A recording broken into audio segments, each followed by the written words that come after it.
Cik. Oke guys, welcome back to Cakra Diva Reinkarnasi dalam pembahasan alur cerita Solen 2 Jusri Taman episode ke-58. Seperti biasa atuh ya, kita review dulu episode sebelumnya. Sampai balelo, baru juga mulai. Nah, seperti biasa kita review dulu episode pembahasan sebelumnya, di mana Yuho telah menyelesaikan kompetisi khusus dengan 33 kemenangan setelah mengalahkan Jiu Jochen yang memiliki kekuatan jiwa cukup besar. Namun ternyata kedamaian Yuho tidak berlangsung lama karena setelahnya Nana datang dan meminta Yuho mengembalikan roh pelindungnya. Prosesi pengembalian roh pelindung itu membuat Yuho tahu pedihnya masa lalu Nana dan akhirnya memutuskan untuk membantu gadis itu membebaskan kedua orang tuanya dari tangan sekte Roh Kudus. Nah, di episode kali ini kita akan melihat bagaimana pertempuran perdana antara Yuho dengan musuh besar Solen 2 sampai dengan pertemuan tidak terduga Yuho dengan calon ayamnya siapa lagi kalau bukan anak gadisnya Tangsan Wandong alias Tang Wutong. Waduh edan, kok bisa jadi seperti ini ceritanya, sungguh di luar nurul. Setelah disambut oleh girl group sekte Roh Kudus yang tiba-tiba ngedance Korea di tengah tempat mereka, Nana menemukan kesempatan untuk membawa Yuho dan Heiseto ke bagian dalam tempat mereka di mana altar Roh Kudus berada. Heiseto memutuskan untuk memisahkan diri dan berjaga di luar sementara Yuho menjelma menjadi bayangan ketika mengikuti Nana menuju altar Roh Kudus. Nana meletakkan sebuah token kunci untuk membuka pintu ke ruangan bawah tanah, di mana tepat ketika pintu terbuka, Yuho dapat melihat pemandangan luar biasa mencekam, yaitu orang-orang menyerupai manusia setengah zombie dikendalikan oleh antek sekte Roh Kudus dalam sebuah ritual kenaikan roh.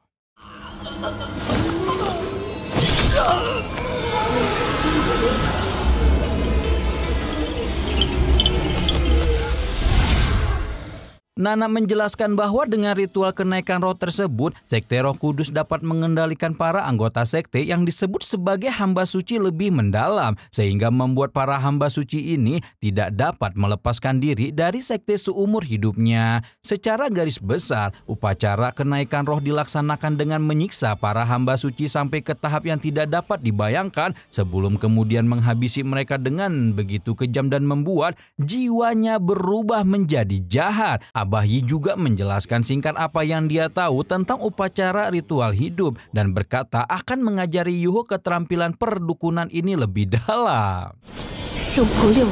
Sebagaimana sekte Roh Kudus juga memiliki beberapa peraturan, begitu memasuki altar suci, Nana segera melapor dan memberi hormat pada dedengkot sekte Roh Kudus cabang kota Mingdu yang disapa sebagai Roh Suci tertua dan Roh Suci kedua. Roh Suci pertama yang kita sebut aja dia Jono sedang memimpin upacara sehingga tidak dapat membalas sapaan Nana, sementara Roh Suci kedua yang kita sebut aja Joko mengangguk pelan sebelum mempersilahkan Nana untuk melihat jiwa kedua orang tuanya. Baru saja Nana berjalan melewati Joko, tiba-tiba saja Roh Suci kedua sekte Roh Kudus cabang Mindu itu menghentikannya sebelum berkata dengan nada marah bahwa dia mencium aroma orang hidup dari dalam tubuh Nana.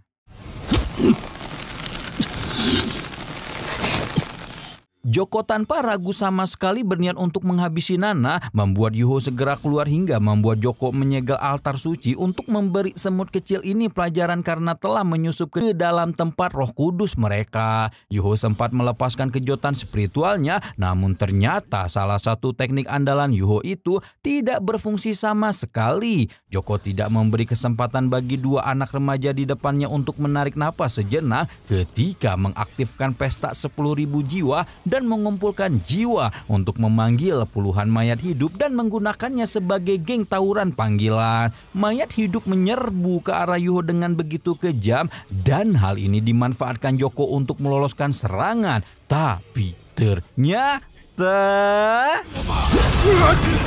Ternyata Abahi sudah lebih dulu meminjamkan kekuatan dukunnya kepada Yuho, membuat pemuda kekaisaran Shinlo itu mendapatkan keterampilan tambahan yang dapat digunakan untuk melawan Master Roh jahat seperti Joko. Jono yang awalnya masih anteng melanjutkan upacara, tidak bisa diam saja melihat Yuho menekan Joko seperti ini dan berencana menggunakan Nana untuk mengalihkan fokus Yuho. Namun ternyata upaya itu tidak berguna karena Yuho masih dapat membantu Nana tanpa membatalkan segelnya kepada Joko hingga akhirnya meledakkan roh suci kedua sekte Roh Kudus Mingdu tersebut menjadi ketiadaan. Jono tidak dapat menahan kemarahannya yang membuncah melihat rekannya dihabisi oleh Yuho dan bertekad untuk membiarkan pemuda antah berantah itu mencicipi teknik pelahap tubuh 10.000 jiwa. Sebuah bendera payung yang penuh dengan aura gelap berputar di sekitar Jono sebelum kemudian memanggil ribuan jiwa-jiwa yang sebelumnya telah disiksa sampai mati oleh sekte Roh Kudus. Yuho sekali lagi meminjam kekuatan Abahi Legacy untuk menahan gempuran para roh jahat, sementara Nana hanya bisa membekap mulutnya penuh ketidakpercayaan melihat kekejaman sekte Roh Kudus yang bahkan masih tega memanfaatkan jiwa-jiwa orang yang telah mereka siksa.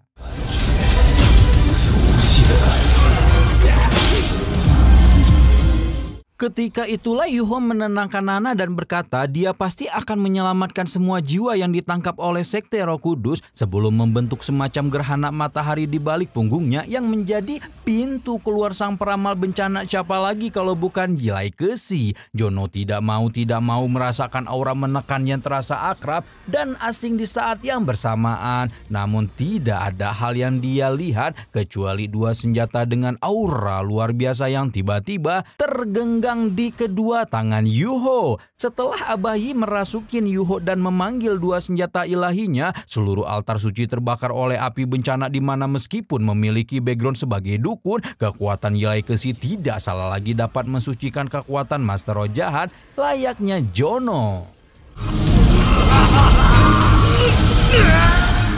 Jono hanya bisa meraung penuh penderitaan ketika api bencana Legacy membakar tubuhnya, merasakan seperti jiwanya dihancurkan dengan kejam dan dia tidak bisa berdaya melakukan apapun untuk menyelamatkan dirinya sendiri. Yuho bertanya dengan tegas di mana letak altar pusat Roh Kudus kepada Jono, berharap roh suci pertama itu mau menjawab di tengah tekanan api bencana yang secara perlahan bahkan membuat payung bendera suci kehilangan kekuatannya yang menandakan bahwa jiwa Jono akan segera dihancurkan. Namun bukannya menjawab apa yang ditanyakan Yuho, Jono malah tertawa kayak Kunti ketika memuja sesuatu yang disebut sebagai kaisar suci sebelum berubah menjadi ketiadaan.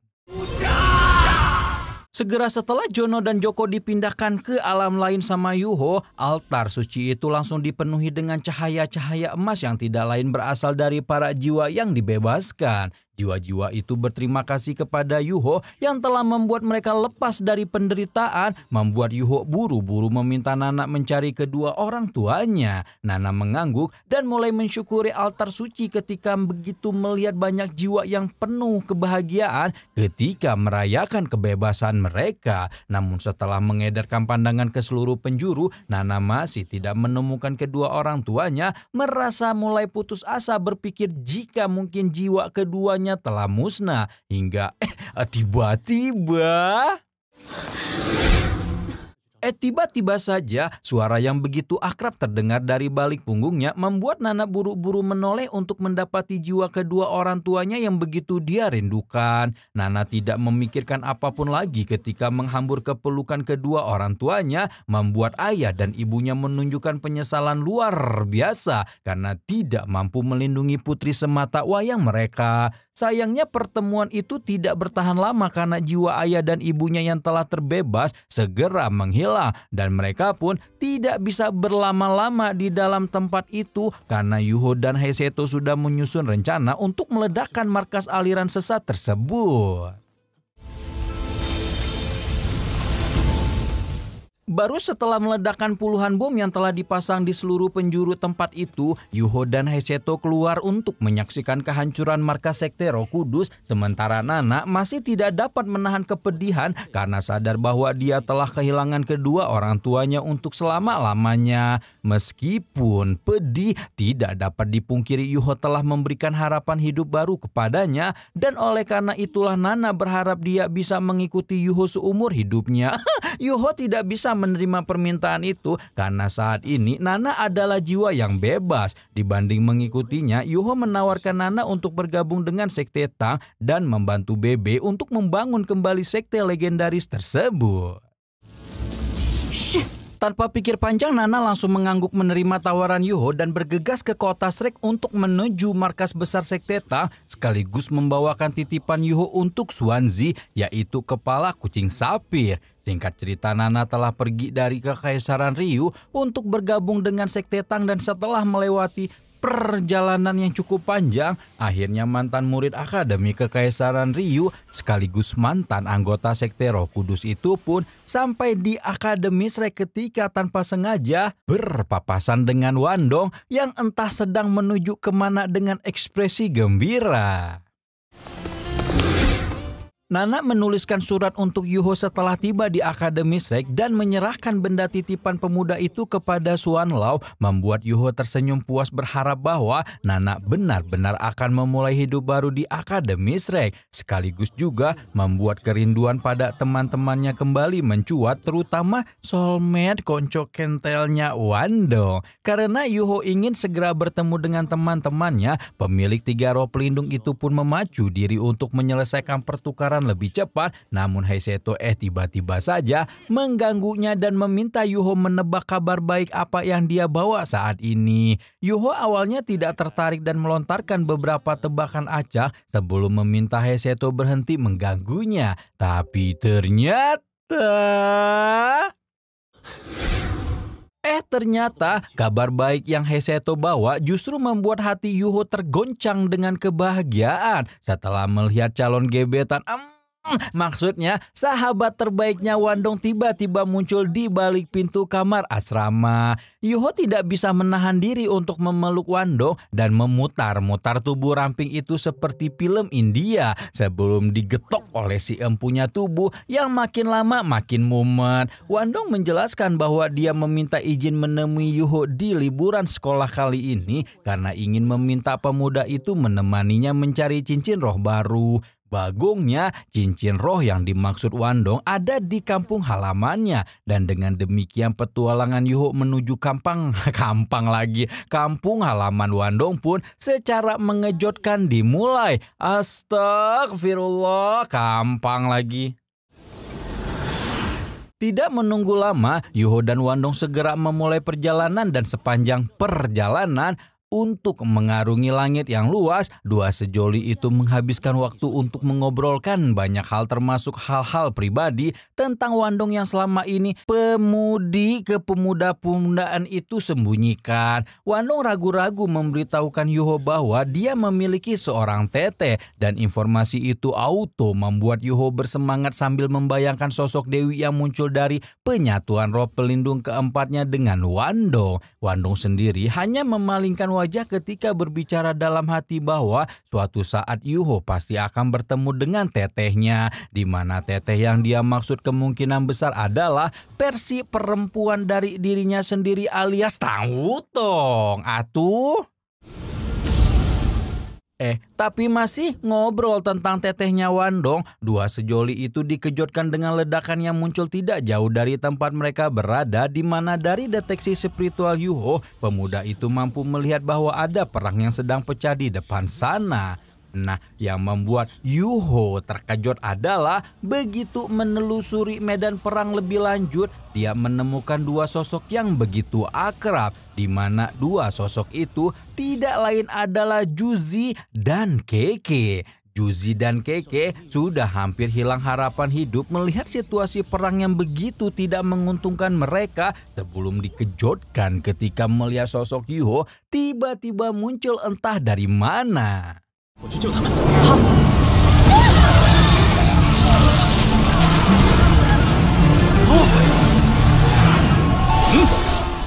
Tanpa banyak berkata-kata, Yuho langsung terjun ke medan perang dan memberikan beberapa bantuan hingga membuat situasi peperangan langsung berbalik dalam sekejap. Yuho mengajak dua seniornya menerobos ke tempat dengan pertahanan paling lemah, dan selama menerobos itulah Juzi kemudian menjelaskan bahwa mereka sedang diutus untuk menumpas pemberontakan yang dilakukan oleh seorang bangsawan bernama Adipati Hui Huang untuk membangun negara sendiri. Juzi menjelaskan bahwa pasukan musuh entah kenapa tiba-tiba menargetkan kelompok kecil master pembimbing roh mereka.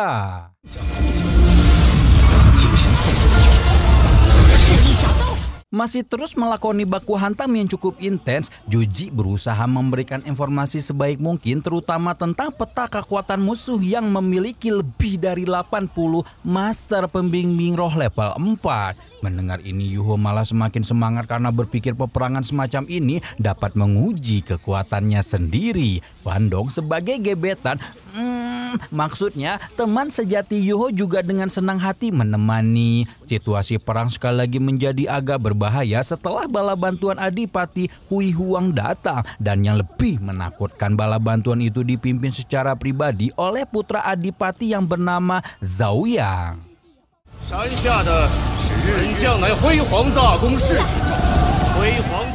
Yang mengambil alih komando ketika memerintahkan semua orang untuk fokus pada Juzi karena ternyata musuh telah mengetahui jika gadis jeruk itu merupakan tunangan putra mahkota Kekaisaran Ryu, Su Tianran. Yuho tidak peduli dengan Tete bengek putra mahkota dan fokus untuk menyelamatkan Juzi demi membalaskan budi. Sementara itu Juzi sendiri sudah bertekad untuk tidak membiarkan Zhao Yang mendapatkan apa yang dia mau. Selain untuk melindungi kekaisarannya sendiri, juga untuk memastikan bahwa bantuan yang Yuho berikan tidak berakhir sia-sia.